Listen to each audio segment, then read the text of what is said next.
Unashamed Unafraid, a show unashamed about sexual addiction recovery and unafraid of coming unto Christ for healing, where we share real recovery stories, learn from experts, and share resources that actually work. So join us in being unashamed and unafraid. Welcome to Unashamed Unafraid. Thanks for joining us today. We're going to hop right into this one. Here, I'm with James. I'm Sam. How are you? I'm doing so good. So we've got Danny Deaton here, and he is the owner of Your Living Proof. How are you, Danny? Really good. I'm honored to be here. And I just want to commend you guys, first and foremost, for being legends and heroes to provide a platform for this important topic. I just want to say thanks. I'll get into it later on, but in my line of work, it's very needed. So thank you. Thank you. Yeah. Thanks, Danny. So how'd you get here, Danny? Tell us your story. Well, through a phone call and an email, but no, I'm just kidding.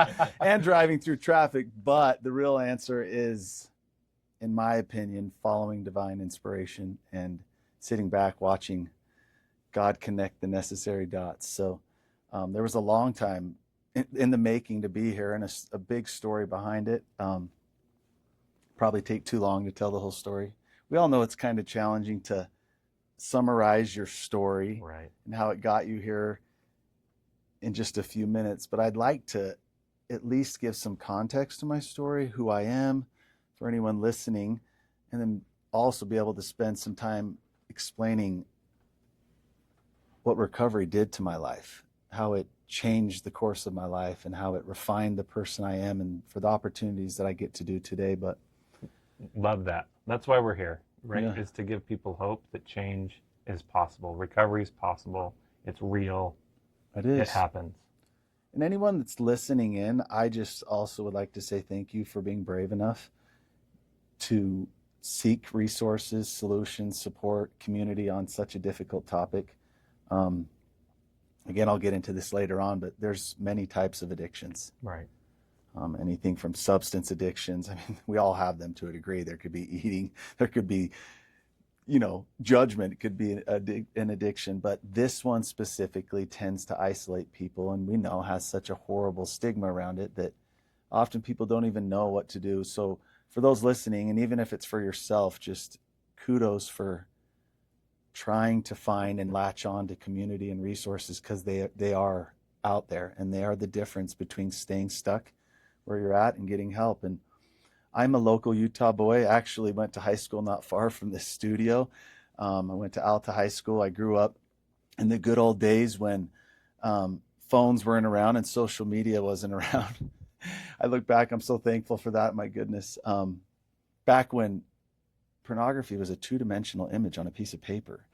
Right. One that if I wanted to see anything as a boy, because we're all curious and we all want to see it, curious about it, man, it required so much effort. Yeah. It was like, here's a visual. It's like the first time I saw Playboy, I was with 4 of my friends, one of their dads was a mechanic for Delta Airlines. And in order to do this, I mean, it was an operation.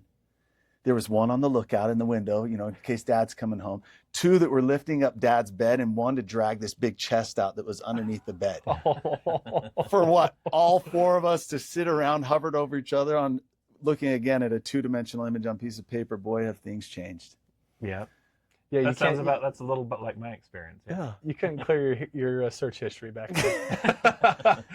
And you had to seek it out. That's the thing that breaks my heart, and I get choked up a lot, is now what I end up seeing, and again, we'll get to this, is that it finds people who aren't even looking. Right.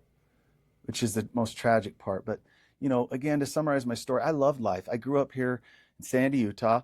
I loved life. I was very rambunctious, energetic kid. I loved sports. I loved school. I loved girls. I had an incredible family. My dad was a bishop in our religion. Everything was great. I was a curious boy. Made some bad decisions in life, did some things with some friends, led me down a path. But on the topic of pornography specifically, it was always on an issue in my life. And back then it did require more work to find, Sure, yeah. And it played a big part of my life, because what I didn't recognize at the time is when I did engage in inappropriate content and seeing, at this time it was magazines. And I even remember the first time I saw pornography on VHS. It's so Yeah. dating myself, Yeah. but it was a thing. It always left this little hole, right? Little hole in my heart that I didn't notice till later on. But my life kind of took a different direction, and I was a victim of what you may have heard of in our industry called the opioid epidemic. Okay. Because I made some poor choices when I was younger. I put my life together, and I actually went and served a mission for my church in Brazil. I graduated from the University of Utah. I got married. I started doing all the things you're supposed to in life, right? Like checking all the boxes to go and thrive. Yeah. And I actually had a little accident, got prescribed some very potent medication, which was called Oxycontin. Okay. And that took me down a path that is really hard to describe in a matter of minutes. But to summarize it, all addictions are progressive. It doesn't matter if it's substance related, alcohol, or pornography. They all progress over time, some quicker than others. But if left unaddressed, they always progress. Well, mine did too. And so eventually what starts out as a dependency on something leads to lying, leads to more things, and it evolved. And as I got into an addiction, pornography re-entered my life. It was part of it. And I had cross addictions, and the two of them combined fueled this addiction, and it got worse. So I'll just fast forward a long time for you. And again, this didn't happen overnight. Right. This was a progression. Eventually, the consequences started showing up in my life. The way I was living, the things I was doing started to show up. It started affecting relationships in my life. It ended a marriage. It drove a wedge between me and my family. It started to have financial ruin. Here I was, a returned missionary, Eagle Scout. I was a pianist. I had lettered in multiple sports in school, and I was a homeless drug addict. I was incarcerated. I was left for dead. And there was a divine intervention, a moment in my life. My brother and father had a dream the same night they were speaking at my funeral. Things had gotten bad. Okay. And they decided, they hadn't spoke to me for a while. They went on a search for me the next day. They had a dream, both of them, on the same night. Thank you. I skipped that. That they were speaking at your funeral. I just kind of breezed through that, didn't I? That's crazy. It was. Yeah. Both your dad and your brother. Correct. Similar dreams, same night. Same night. Wow. Well, when my brother called my dad to tell him about this, it was like, whoa. That's what urged to go look. Wow. And that's where it kind of came to a head, and where I'd like to reverse the story. But my dad and brother did. They looked for me all over. And they ran into a friend, actually only a few miles from here where we're recording. And this was at the end of the day. They were exhausted. He was at the gas station. They had stopped to get some gas and a drink. And my brother saw him, and he's like, I know Danny's been with him. Chased him down. He said, where's my brother? And he told them. And this has been a little over 18 years ago, almost 19 years ago. I was laying in the basement of a home in Draper, Utah. I weighed 100 pounds soaking wet. Every vein in my body had turned black.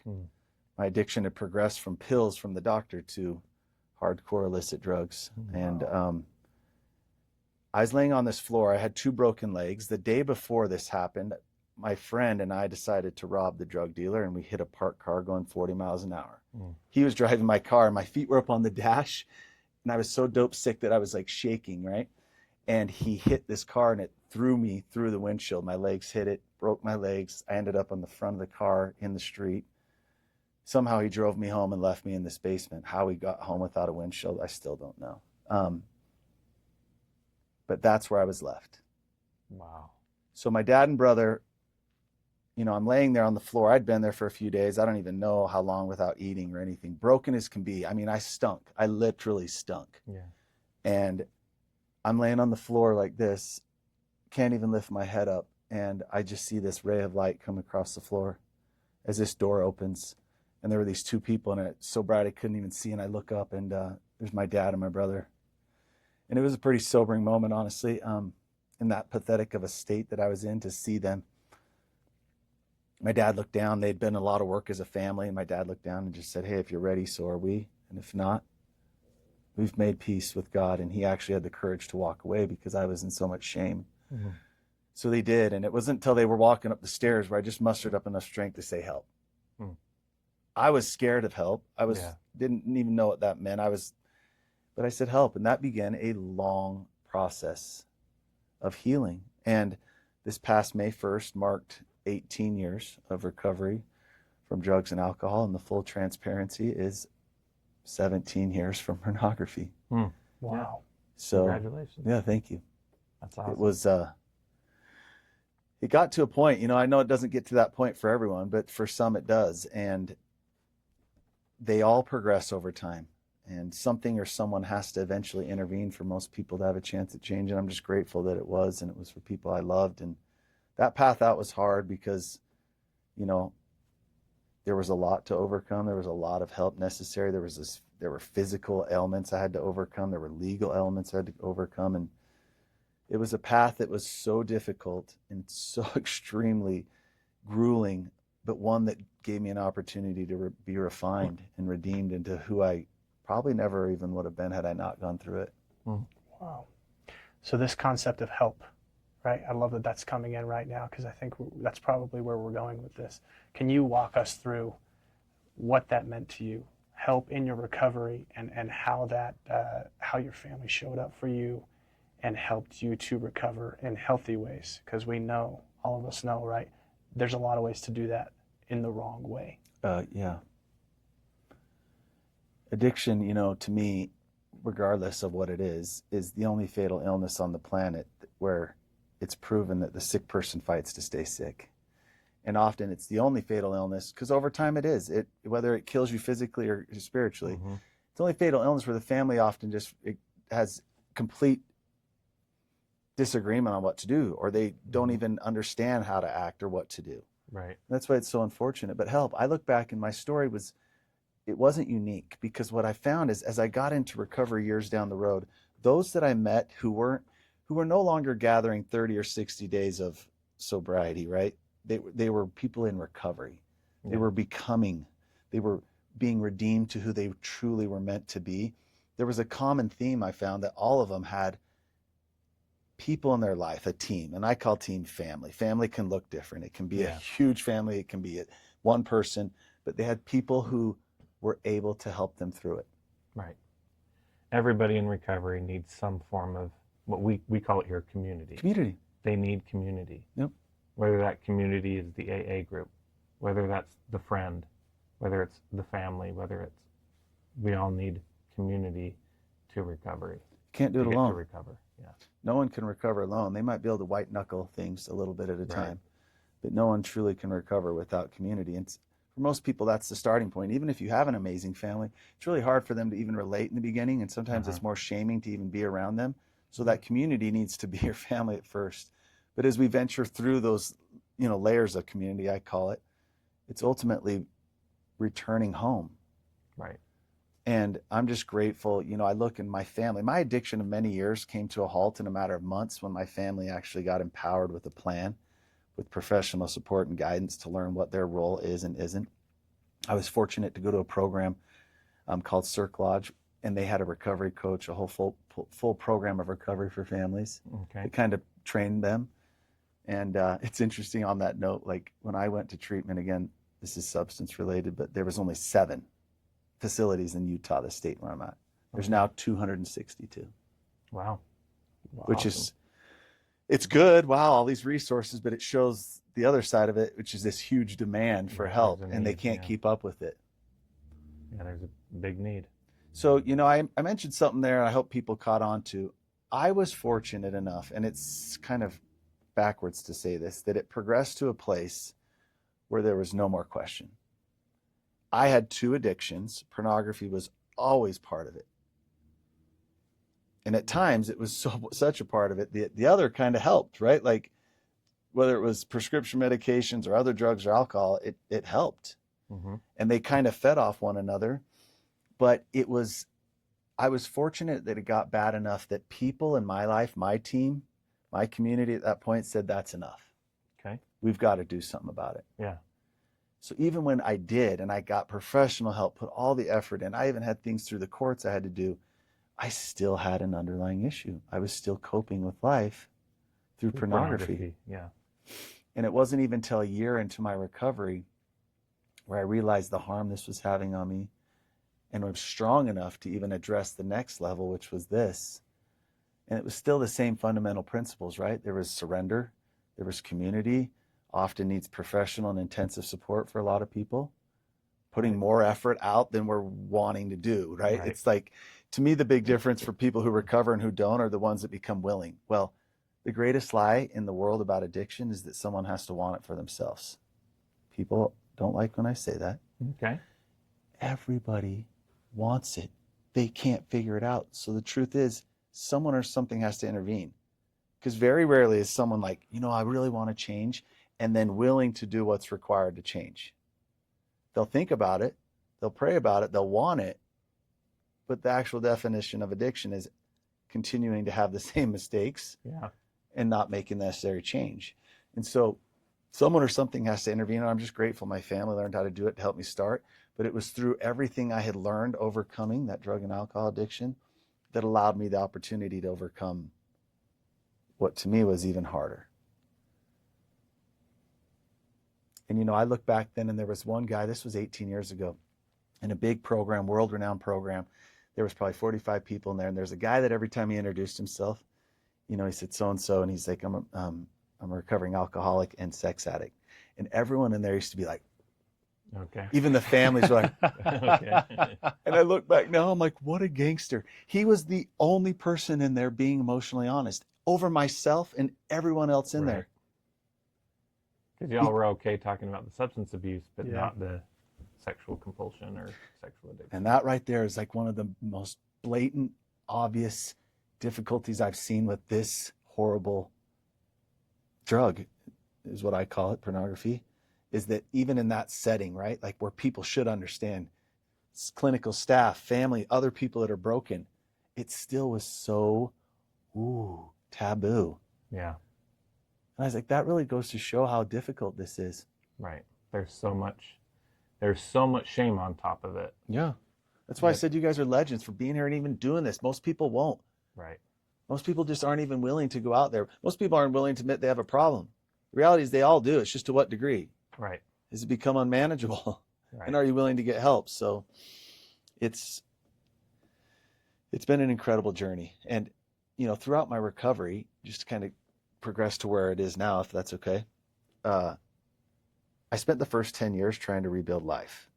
I had to do that. I wanted to get married, and I met an amazing, amazing woman. I wanted life back. I was working hard. I chose the only thing harder than overcoming a drug and alcohol and pornography addiction, which was I got into the restaurant business, not by choice, but I was trying to repair my life. Yeah. God gave me some opportunities. He opened some doors, and I was like, no, I don't want to do this. But when you have a couple felony possession charges on your record, you'll take the opportunity that presents itself. And it produced a great opportunity. My wife and I owned and operated a couple Kneaders bakeries. Okay. And I spent a decade trying to financially provide for a family. Mm-hmm. Yeah. I did that for a long time. I was always open about my story. Yeah. Probably more so than maybe some people in my family would have liked.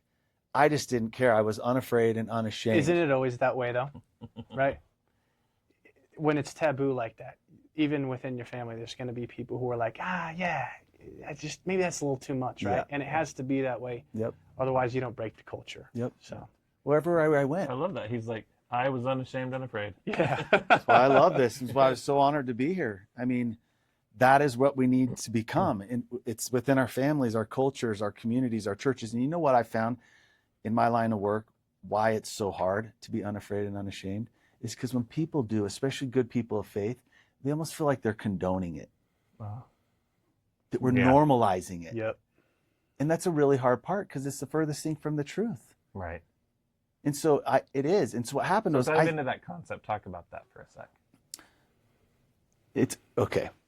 Well, they feel like they're condoning it. So even parents, right? I don't know if you're familiar with Tammy Hill.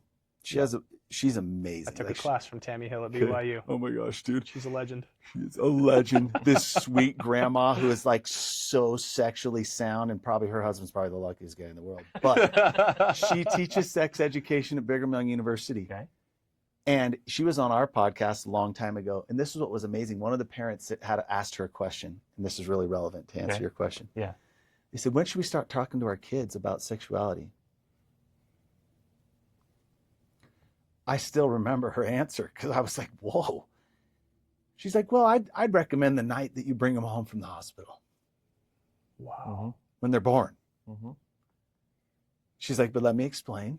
For many years, they won't understand what you're saying, but you'll have ample opportunities to figure out how you feel about it and to loosen your tongue and to be able to be confident and speak to them. And I was like, oh my gosh. Now, do most people do that? No. But on that note, even when our children are young or as they become teenagers or they're adults, we can't even talk about the topic because we don't even know how we feel. Right. And we can't talk about the topic because we don't even know how to navigate it. And we're worried. This is, if any moms out there listening, oh my gosh, there's this old school fear that if you go talk to them about it, you're going to somehow trigger this curiosity. Please remove that absurd thought. So I was a family life major at BYU, and all the studies that we read in my major said that the opposite is actually true. The more educated they are, the later they wait to have sexual experiences. Correct. Which is amazing. The two-dimensional image on a piece of paper is gone. Right. It's going to find them in a form you can't imagine. Right. Through a game, through a story that I've heard on repeat for a while now are these young men where guess where the first time they were introduced to porn? These are young men whose parents had every filter, safe phones, they had no access to anything in their home, on the side of a church building with other young men on a phone. Yeah. And what are they seeing? Not a Playboy image. Right. They're seeing pornographic video. Yeah. horrible, Yeah. unimaginable things. Yeah. So if we're worried about triggering them, we have to get over that because it's going to find them. Even if you have someone in your life, this is where it hurts and my heart aches is if a person that you love is living right and doing everything they're supposed to do, they will still be victims of it. It will find them. Right. So you have to be proactive and you have to educate them. But that is what's hard is people feel to go long roundabout answer is we feel like we're condoning it when we openly talk about it. And I love to see, like in my faith, I'm a member of the Church of Jesus Christ of Latter-day Saints. Even in these settings, like people are now talking more openly. Like the church itself actually has the second most recovery meetings in the world next to AA. Wow. And they say in about another 17 years, they're going to outpace the meetings that they have, which is crazy. So they're putting a lot of resources behind it. People will even stand at a pulpit and talk about recovering from drugs or alcohol. Yeah. Ladies will share with other ladies and, you know, my son's doing drugs. He's out on the street. They're now able to get over that stigma and speak. But it's like, someone stands up and they're like, oh, they have a sexual addiction. Not porn. Yeah. Porn's still a taboo topic for sure. So it just goes to show why it's so important that we educate ourselves with what it takes, because that is the hardest drug to overcome for so many reasons. So anyway, after doing the restaurants for a while, I decided I need to do more. And what happened is, going back to what I was talking about before, being unafraid and unashamed, I spoke about my story wherever I went. It didn't even matter if it was like my kids playing sports. I just had this ability to introduce myself. My name's Danny. I'm 5 years into recovery. I'm so grateful to be a dad and be here. If it was at church, I'd go up and give a talk and introduce myself and be like, you know, I'm this many years into recovery from drugs and alcohol and pornography. Wow. You know why I did it? Because I did it once and I slipped.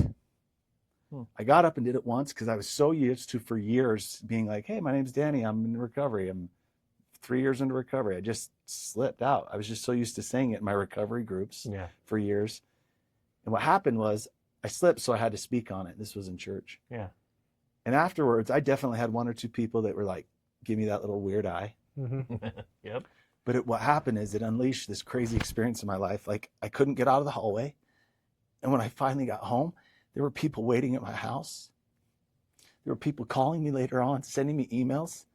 And it was crazy because they were like, hey, my son's been struggling for like 2 years. We don't know what to do. We don't know where to go. Or it's like, hey, my husband's been dealing with this.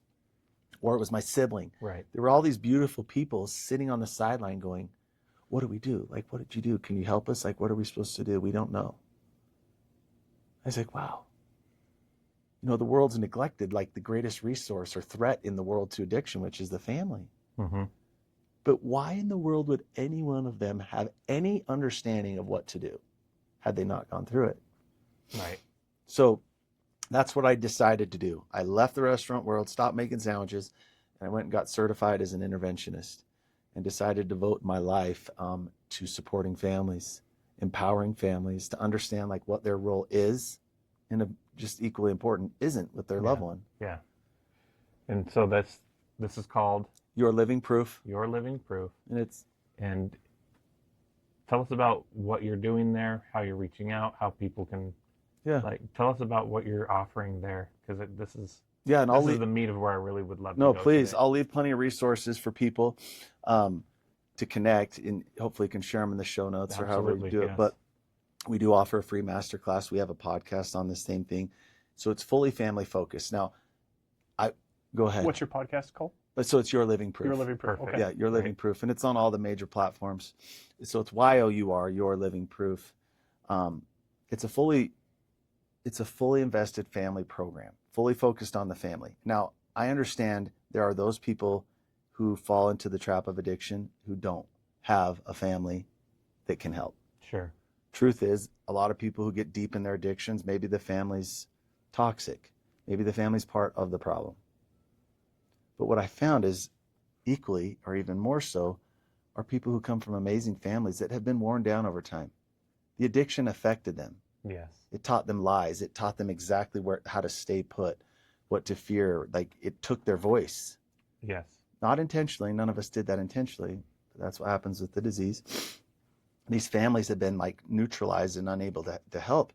So those people who do have a family, that's what the whole program's surrounding, is helping them understand how to effectively intervene. And once they do, what does a full program of recovery look like for someone? Most of these individuals have created some codependency issues, if people are familiar with that term. Yep. Yes. The root of We it's talk just, about it all the time. yeah, it's relationship dysfunction. You're addicted to them. And I think that's probably the biggest fear, right? When you say the biggest lie in recovery is that you have to want it on your own, right? People are like, no, because they've been so hurt by trying to solve their I will say my mom could probably attest to that, right? Yeah. It was very hard for her. She was trying to do it for me. So I'm so interested to hear about the do's and do nots, right? It sounds like family is key. Yep.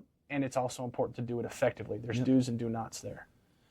For anyone out there who's been able to recover on their own, like, I will bow down, because it does happen. Mm-hmm. They are purple unicorns. Yep.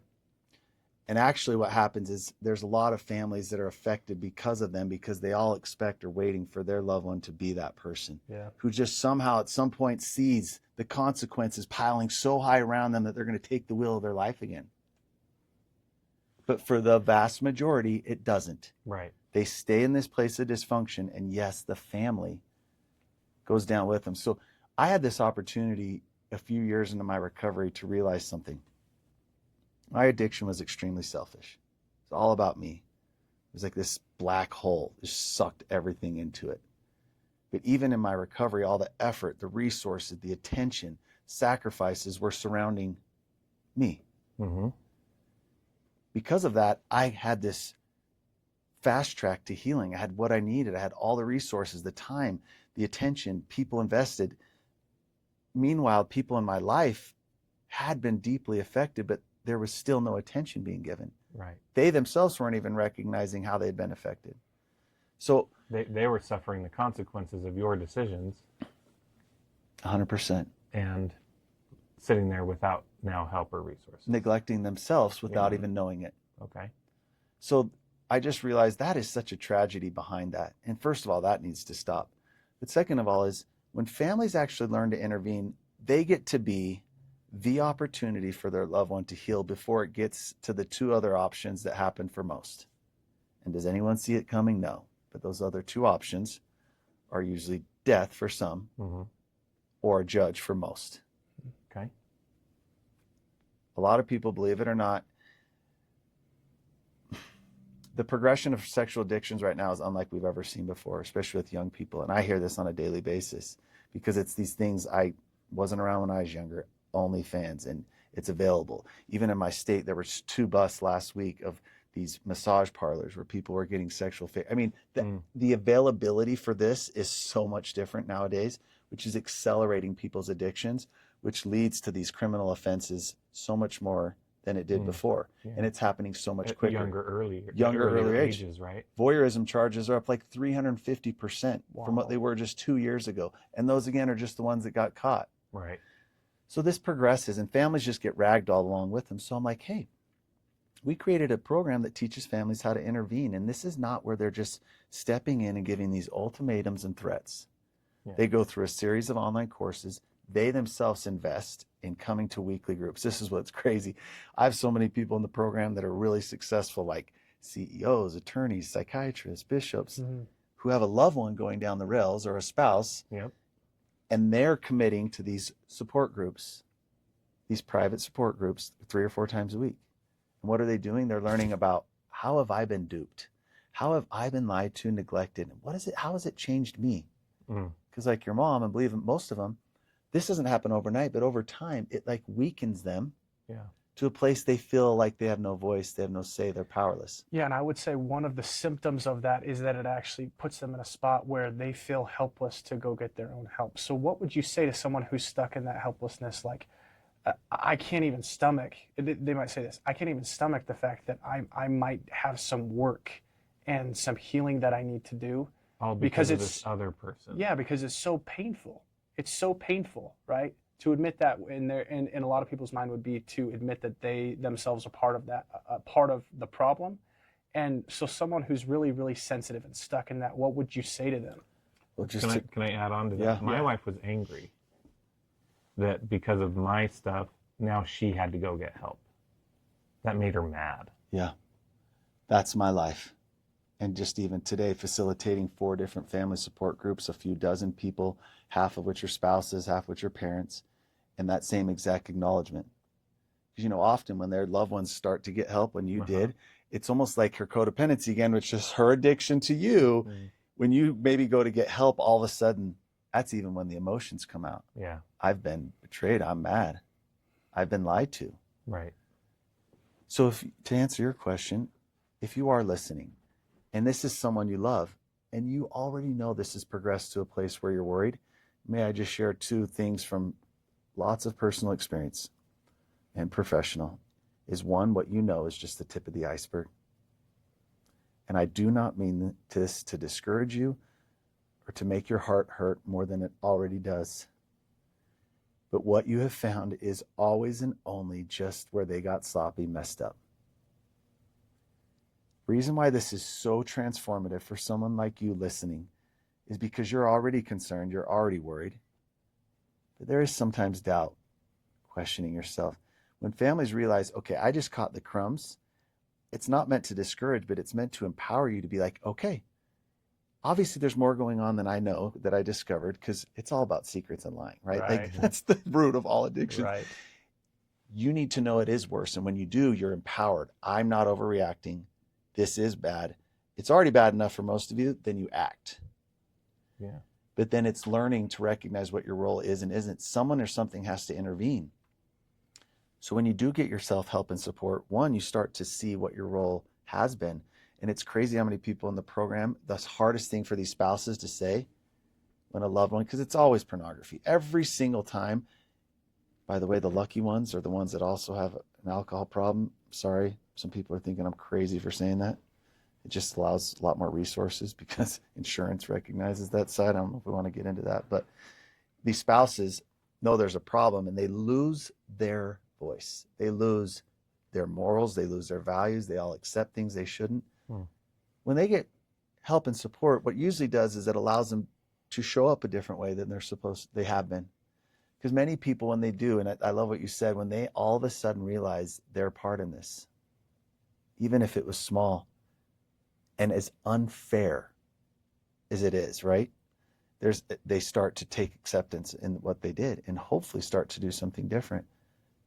You're going to have to intervene with your loved one. You're going to have to learn how to insert yourself for most of them. Again, this isn't for all. There are those purple unicorns, but for most of you, to insert some boundaries that are fundamentally based upon love. No one can do it unless they themselves have support. They have to have community. Isn't it amazing how there's these 2 scenarios? One is for the person in addiction, and one is the person closest to it. They get community, they get tools, which is what we provide. You can find it in other areas as well. They learn to speak to the disease of addiction in a way it will hear it.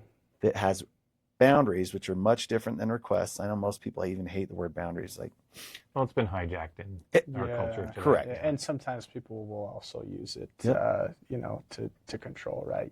You can do boundaries. Control or punish. Or, Yes. What it does, and I've seen, is when it changes the narrative for this person. If you're the spouse and you're listening, or a mother is speaking to the disease, remember, I always say, please remember to separate the person from the disease. The disease of addiction takes hold of a person. It's not your person. Like, as much as you want it to be, and you can see, feel, and touch them. Yeah. They've lost their agency. This is also one that I have fun with on Sunday school every week. This whole thing about agency, right? Yep. I'm like, listen, agency was part of the game a long time ago, in the beginning. But as it progresses, the agency's removed. It's disappeared. It's scientifically proven. We don't need to get into that. But so I guess I'm experiencing this a lot in my life right now, and I'm just curious, and I won't do too much of a tangent here, but just in terms of, because a lot of people are going to have questions about what you just said. Yeah. In terms of gaining agency back, what I'm experiencing is the more work I've done on myself and the more trauma work that I've you know, kind of gone back and gotten rid of some of these shame scripts, I suddenly feel like I have more choice. So can you just describe really quickly, like, how does a person get to the point, back to the point where they feel like they do have agency again? Because what you said was key. Like, agency was a long time ago. Right? It was. It's hard, especially for like dads and good, faithful people. They believe we always have agency. I mean, there's thousands of studies and brain scans that show, like, over the course of time, their brain is neurologically rewired. So as it progresses, they lose agency. The question of how to get agency back is on surrender. Yeah. And I love tying these together because, again, for someone to surrender and say, okay, to admit they have a problem, to maybe shut their mouth for a minute and listen to what other people advise them to do that have experience, it often requires someone or something to intervene to get a person. They all want to. How many of us who had these addictions wanted it to go away? How many times did we pray for it to go away? Did we try to use our will for it to go away? Right, totally. The try hard gospel. Just try a little harder. That this is the last time I'll ever do this. Right. And if I prayed a little harder, or read my scriptures a little harder, or whatever, a little just more, then I might get over it. But it never works, right? No. So, but when a family learns to put these boundaries in place and say, no, I'm sorry. I have been affected. I need this. Right. I am also doing. See that difference? Yeah. When they get help, even though it's unfair, first of all, it will benefit you. You need it. You've been abused, neglected, betrayed, all those things. But when they say, I'm getting help, I'm trying to heal, and in order for me to do so, I need to see the same. Yeah. Wow, what a powerful thing. Instead of, who are you? That's disgusting. Why are you doing that? You need to go get help, or you're going to lose your family. Right. There's a huge shift there. But very few people are willing to do that. And that's where the miracle happens, when the healing happens together. When they both get the help they need. And it's okay, because when people sit and go, well, it's not fair, I didn't do it, I'm fine, it's them. Maybe you're the one still going to church praying for your Red Sea miracle. But the reality is, no addiction on this planet can survive unless someone or something close to it is willing to continue being abused. I know abuse is a hard word. It's a big word. Mm-hmm. You could say neglected, taken advantage of. It's all abuse. So if that person learns to stand up in a way of love, get themselves help and support, nothing speaks louder to the disease of addiction. Wow. So this concept of intervening with love, right? I've heard Jennifer Finlayson 5 talks about this one a lot, right? When one person steps into the relationship and will face the dysfunction, the ways that they're stepping in improperly into the relationship, that often has this domino effect that actually, once you step out of those dysfunctional dynamics of the relationship, the other person has to make a decision. They have to start making decisions about how they will start showing up differently when the behavior is no longer enabled. So what does stepping in with love look like? Because we've talked about it principally, right? And I really would like to give our listeners some concrete examples of, like, hey, how do I do this? Some tangible stuff. if you are one of faith, my first and most highly recommended step is to change your prayer. Okay. That you start praying for yourself. I know you've been praying for them. You've been praying for a change of heart. You've been praying for a miracle. You've been praying for something to show up and give them reason. Maybe the next baby that was born. Boy, wouldn't there be a dollar? Wouldn't be for every dollar we had a baby being born that changed someone? It doesn't change. You know, people wait for these moments in life to happen before things change. Stop praying for them and pray for yourself to have the courage to seek support, to have the humility and ability to look at yourself and your part in this, to find your community, find your voice, to get yourself some tools and resources. Because by doing so, you'll be able to speak to this disease and actually give them the highest probability to change. Remember, we're looking at purple unicorns or a judge for most. Yeah.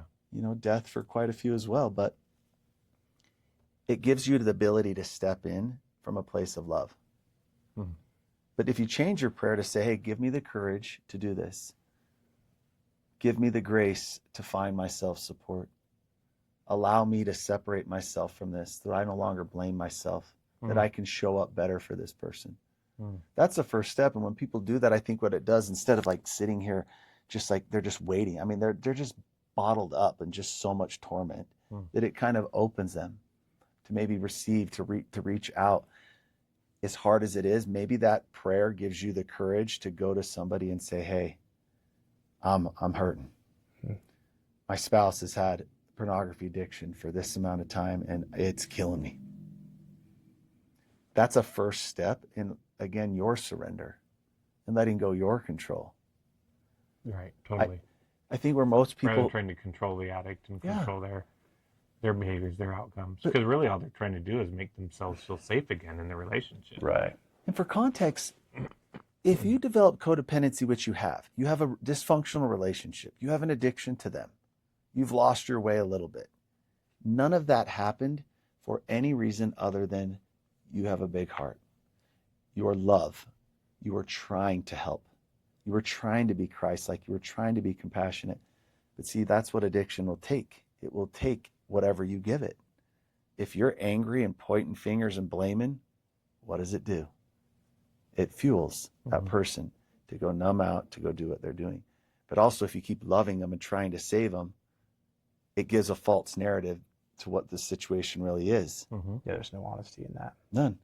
So often what you are, this beautiful person listening, is you're looking at the situation for what you want it to be instead of for what it is. And this is an addiction that no one can just overcome on willpower. We did a podcast recently that went insane, which is like, if you have a pornography addiction, the last place you should be going for your first step is the bishop's office in our faith, or a priest. People are like, wait, what? Because that's all we do. Was that on Leading Saints? Yeah, well, it stemmed from there. Okay. And it was part on there. Yes, it was part on there. But I'm like, that's the last place to go. Those poor guys, are you kidding me? Like, oh my gosh, it's the worst place to go. You're just taking your secret to a guy that has to keep your secret, and then you all just stay stuck. I'm like, no. In the secret, yeah. No. You find community. If anyone has any idea of what it's like to overcome the shame, I don't care if you're a homeless heroin addict or you're just this on the outside looking normal porn addict. Your heart hurts the same. The shame is the same. Actually, I feel like people who show up like meth addicts on the street, it's less polarizing. It's actually an easier place to live than the people putting on this front. I found over time the double life of pornography is actually the definition of hell. It's a more dark and difficult place to be than those who just kind of surrender to the dysfunction. That's a side note, but it's really hard. And I just know that when families find their voice, they find community, they find strength, that changes things. They're going to have to do some difficult things. It's kind of scary. People feel like if they step in and intervene, like, what if it makes it worse, or what if this happens? I don't know what the alternative is, and I wish that I could give it to people. But this is where the healing happens, and when they do it, they're leading the way for their loved one to do the same exact thing. But yeah, on the note of the bishops, it breaks my heart, because if you're a bishop or priest, a pastor, you should be steps 4 or 5. When a person busts through your office and says, I'm here to learn how to get forgiveness. Yeah. I've already been in a community. I've learned, I've opened myself up. I've found some resources and help. I'm standing on one leg. And now I need you to help me find that forgiveness. Yeah. But instead we're going to there going, I have a problem. The most common thing these poor guys are doing, they're like, well, let's see if we can make it a week and we'll go get a burger or something. Right. That's not a solution. Right. So families can play the biggest role. It's just really hard because we've already identified it. First, it's not fair. They didn't do it.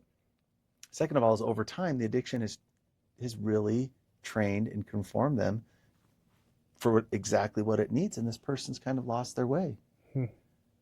Meanwhile, the addiction's just thriving. It's got a hold of one person, taking their agency, if not completely already, and the person next to it loses their voice.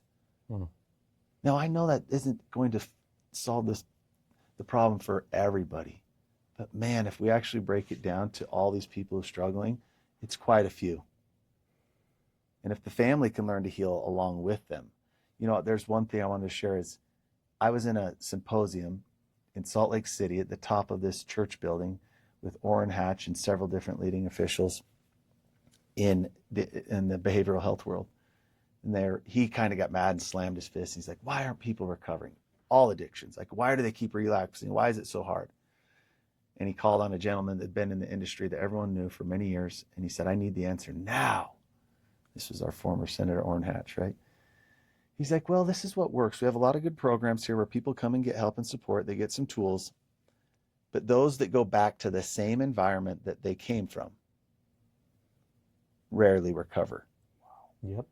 When we have a few individuals that get help in some of these great facilities and go home to an environment that's changed just even this much. And what are we talking about changed? We didn't change the furniture. We didn't paint the house. We healed some hearts. We empowered some families with truth. We helped them see what their role is. And in those people, when they go back to an environment that's changed, he said, sir, they almost always recover. And that was just kind of what pushed me on my trajectory. And it's a beautiful line of work. It's a horrible business move at first because I'm trying to tell families, hey, I know there's a problem, but we're going to start with you. They're like, no, I don't have a problem. So it created a little hard dynamic, but it's one that's overcome and people start to see it now. Yeah. So Danny, that brings me to a question. What is like the single biggest issue or thing that keeps families from getting to the help that they need? Either lack of, not getting to the help or not being willing to get to the help. Like, what's stopping them? The one that's said the most is like the fear of it getting worse, right? They don't know what to do. They don't know where to go. They don't even know how to say it because every time they have tried before, that voice is like quieted, right? Yeah. And you see your loved one doing it, but you have to remember it's not them. It's a literal demon that's like controlling them, that's quieting you down. They don't have resources. They don't know what to do. And in this topic, on this the worst drug on the planet that I'm going to say all day, which is pornography and sexual addictions, they're scared to even talk about it. People will say their fear that it could get worse. But I think deeper rooted is just this other fear that they don't even know. They don't understand. Or maybe they even have issues of their own. But everyone is just waiting for this day when their loved one's going to wake up. And I think the fear that we're looking at and why families can't, this isn't something that happened overnight. It's just over time, as your loved one's addiction got a hold of them more and it progressed, it also wore you down over time. And they just either live in denial. I mean, the 3 blocks I look at are like denial, blame, and stigma, especially here. Yeah. Yeah. Most people are dealing with all 3. Some people, when we're talking pornography specifically on this beautiful platform that you guys created, I think they're scared. They're scared that this will somehow come out. It will represent improperly them and their family. It will be an embarrassment to their name. Right. And all of a sudden my kids can't go over and play with any other kids in the neighborhood. Yeah. All of a sudden I'm getting fired from my job. Yeah.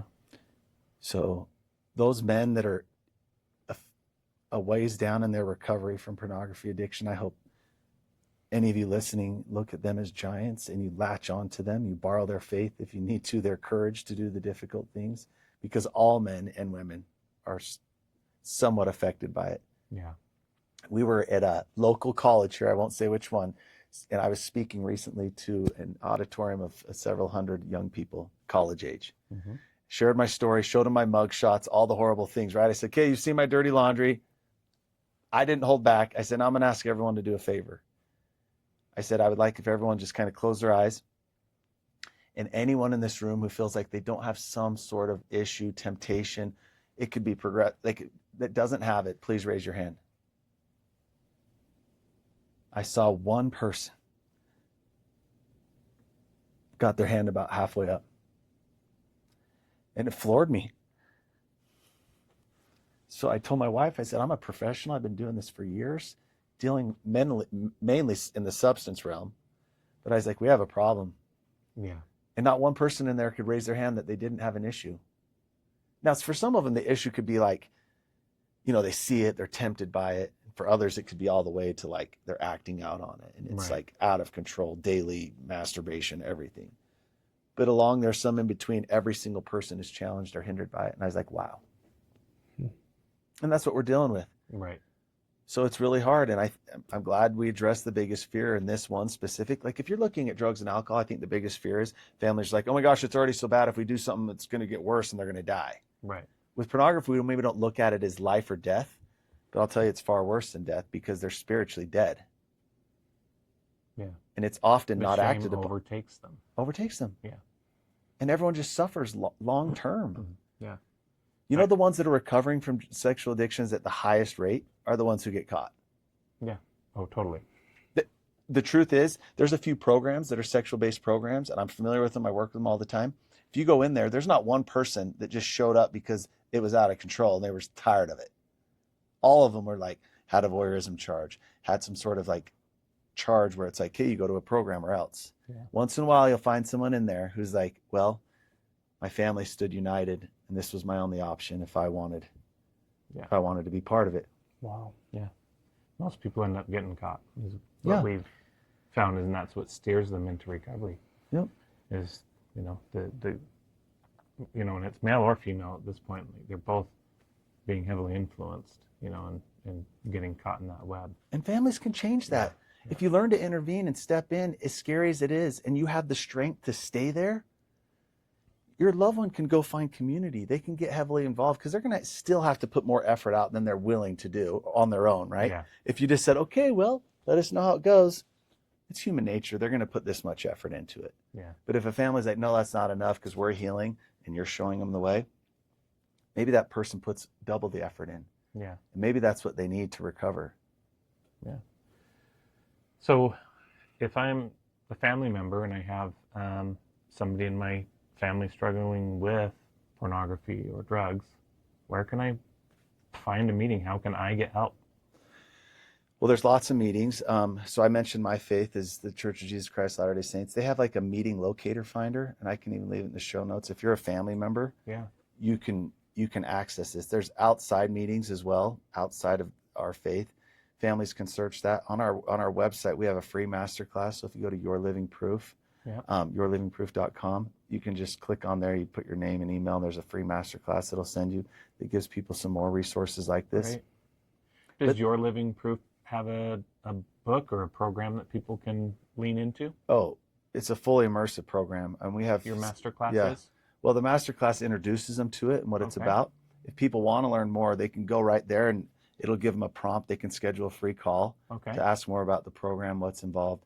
So what we provide is there's about 75 instructional videos that we took years, lots of resources to create. People can learn as they go, which is amazing. It gives people like the families the playbook of like, what is my role? What should I be doing? How do I prepare? How do we intervene? What do we do when they come home? But then simultaneously, they get access to me in these private groups multiple times a week, where the most transformative thing is they get introduced to community. Yes. And when they can learn the concepts in the courses, but when they come to groups and hear other people just like them suffering the same way and hearing the courage that a few of them had to take this step, that's where the change happens. Yeah, right. And it also teaches people and helps them understand what resources are available. as far as like insurance and facilities and where their loved one can get help. Yep. Not all need to go to a program, but those are the ones that have the highest probability with Yeah. that intensive approach. And so it's really powerful. But what I challenge you to do is visit the website, but seek a meeting for yourself. I know it is still so foreign. Why me? Why me? Yeah. As soon as you get a little bit of strength, you approach this thing from a totally different place. Yeah. What are some, I guess, some tipping points for so community, number one. Two, what's another pivotal or key aspect that a family member could pick up and learn and utilize after getting community and support for myself? What's another thing that I could do to really create health with the addict? Well, hopefully the community and support gives you a chance to start looking at yourself. Okay. You start to find your voice. You start to heal a little bit, which is a process. I know at first it's a little bit hard, but also I think having a plan. I think when loved ones have a plan of like, okay, if I was to intervene, if I'm like going to approach my spouse or my loved one, what does that look like? Okay. Like, what do they need to do? So when you get professional help or even through your community, what does a path of recovery look like? Because where families get neutralized is they often are sitting there waiting for this sick person to just figure it out and to just put the pieces of the puzzle together. So when families kind of have a plan, and again, we're not controlling the thing, we're not feeding into codependency, but believe it or not, having a plan for people, it empowers them to know what their loved one needs to do, and that's what encourages them to keep their healing. Otherwise, they're putting it up to chance that this person's going to be willing to do what it takes to recover, to be the purple unicorn. We don't need to believe in purple unicorns, but having a plan in place is kind of what empowers the family, but they don't know really what that is and what that looks like, what the steps are for their loved one. Yeah. Well, give me an example of what An example of one like. I've seen is if you can't access or afford an intensive program, like the best part for people that I've seen really nip this in the butt is they go to some sort of intensive residential program, or at least an intensive outpatient program. Yeah. Something that's more frequent, regular. Again, getting them to do this is the hard part. That's what we do at Accepted is the intensive Yeah. outpatient. Yeah. Beautiful. That is the minimum. Yeah. Anyone listening in, that should be the minimum. But others may not be able to even do that. Right. So another minimum is like a 90 and 90. Yeah. Your loved one commits to 90 meetings in 90 days. And isn't it beautiful if along the way you're going to your own meetings, your own community, your own healing? They can't sit there and say, well, you need help too, and you're so yeah, I am learning. Wow. There's a really powerful thing when a loved one, like maybe a spouse, for example, says, you know what? You're right. I've turned into a person I don't like. And a person hasn't been able to show up for you the way that I wanted to. Because I've been beaten down over time. I'm now healing. I'm learning. I'm empowering myself, and I'm doing it alongside you. It takes so much of this away of like you. Instead, it's we are. Yeah. And that's sometimes, not always, but a great motivation for this person to keep going and putting up such a fight and defiance against getting help. Yeah. Danny, do you have any final thoughts? Just in closing, what would you say to the person listening who's hearing what you're saying and maybe a little hesitant, That spouse, that parent. that spouse, and needs help? What would you say to them? I would look at the blueprint that God gave you. And if you believe in God, I think this will apply. However you believe in him. You have a relationship with something very important in your life, in your Father in heaven or whatever you call him. In order to access his love, his proximity, his companionship, his forgiveness, his blessings, all of that requires what? You to adhere to boundaries. Right? We don't get that unless we do certain things. We know that, right? And so think about the relationship you have with this person that you love. You've got to learn to put those boundaries in place to follow that blueprint that he gave us. But it's so hard because what you thought was love and what you thought was helping is basically you jumping in the waves with them, drowning right alongside them. So we have to look at this differently and look at that blueprint and be like, no, I do love you. But my love, this union we have together is based upon them adhering to a few boundaries. Here's the beauty of that. Often because of your love and your ability to do that, you're going to get them to start some process. even if they start it in the beginning, because you're just, man, Yeah. they start. Now, were they willing to start? No. Nope. But it's amazing when a man goes, for whatever reason, and just within a few times of talking with a few people, to bear that weight, to bear that burden, then they kind of have just this much desire to want to do it for themselves. But someone helped them get started, and then maybe along the way they have the desire to do it for themselves. And if you're healing alongside of them, that's when the magic happens. It's awesome. Danny, thanks so much, man. I think you answered, well, I'll just say this. At Unashamed Unafraid, sometimes we don't do as good of a job as we ought to at getting resources to the people who are affected by addiction. And I think that you have been an answer to a lot of people's prayers. So we're honored to have you on. Thank you for sharing your thoughts. Just really appreciate you. Yeah. Thanks for watching the Unashamed Unafraid podcast. You can find more content on social media at Unashamed Unafraid. Like and subscribe on YouTube so we can get this message out to more people. Find us wherever you get your podcasts and give us a 5-star rating. If this was helpful to you, you can do a couple things. Share it with someone else who needs it, or head over to our website, unashamedunafraid.com, to become an outsider by making a monthly donation to get access to our bonus content. And until next time, continue to live unashamed.